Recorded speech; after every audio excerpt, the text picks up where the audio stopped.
今月の期間限定ラーメンエンタメムービーはラーメン王石上秀幸氏が登場し、花月嵐とのコラボラーメンザ・淡麗醤油ラーメン石上スペシャルズの魅力を徹底解説。そして花月嵐創業25周年の締めくくりとして花月嵐の期間限定ラーメンベスト10を発表。ラーメン王が選び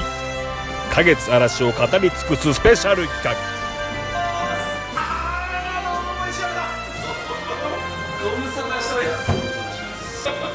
テンションすごいですね。いや、石丸さん、今回はすごいコラボラーメンが誕生したと。そうなんですよ。いやー、やっぱね、マエストロすごいなと思いましたね。いや、こういうタイプも作れちゃうんだっていうね。ちょっとやっぱり今までの花月さんの方向性とまるで違うことをあえて25周年でやるっていうのびっくりしましたね。一番得意なジャンルで普通だったらこう行くのかなと思った。やっぱりこのラーメンが今世界に向けて日本の料理として羽ばたいてる中でちょっと日本を意識したっていうことでちょっとマエストロともそういうのがいいんじゃないかっていう方向になったんですけど、日本の捉え方っていうのは難しいじゃないですか。難しいです。確かに。醤油を使えば日本なのか、とか魚を使えば日本なのかとか、水を使えばとかいろいろ。単純にこう食べた時に、日本人のこのなんかこう嗅覚とか味覚とか心情に訴えかけるような味わいって何かなと思ってこうたどり着いた感じな。まあ素材もね、本当にこう組み合わせが難しかった。そうですね。斬新な一杯が完成したということで、僕からもちょっとまた一つですね、お願いがございまして、我々ですね、毎月期間限定ラーメン積み重ねてまいりまして、ぜひ今日はその総決算といたしまして、石上さんにベスト10をですね、決めていただきたいんですけども、よろしいでしょうか。わかりました。重大な任務ですね。ありがとうございます。ちなみに本当にさっき150作以上あるんですけど、なんか大丈夫ですか？いや、僕全然あれですよね。大して食べてないですよね。だから僕きっちり食べてますからね。そうですね。ちゃんと網羅してますんで選びます。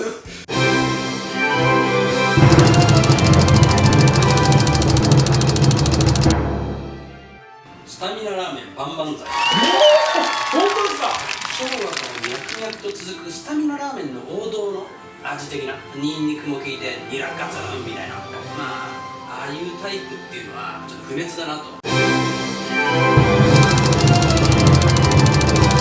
津軽ラーメンじょっぱり煮干しですね。ここ数年ずっと結構、関東中心にもう全国的にですかね、もうその煮干しブームっていうのがありますけども、それをちゃんといち早くキャッチしてしっかりこの落とし込んだという。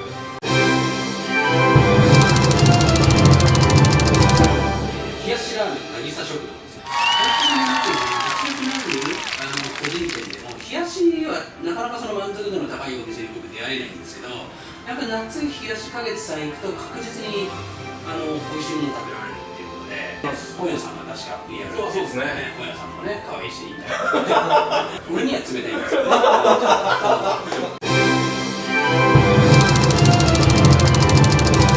嵐げんこつラーメンブラックです。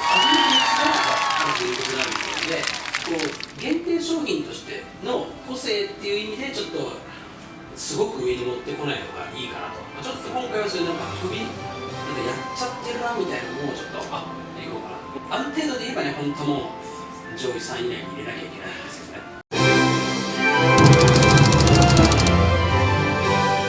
嵐げんこつラーメンつばめ大王。全国のご当地ラーメンの中で特にこのインパクトがあるのはその新潟県のつばめのラーメンだと思うんですけども、まあね、背脂使いっていうのはその花月さんのすごい一番得意とするところだと思うんですけど、背脂マスターとして見事に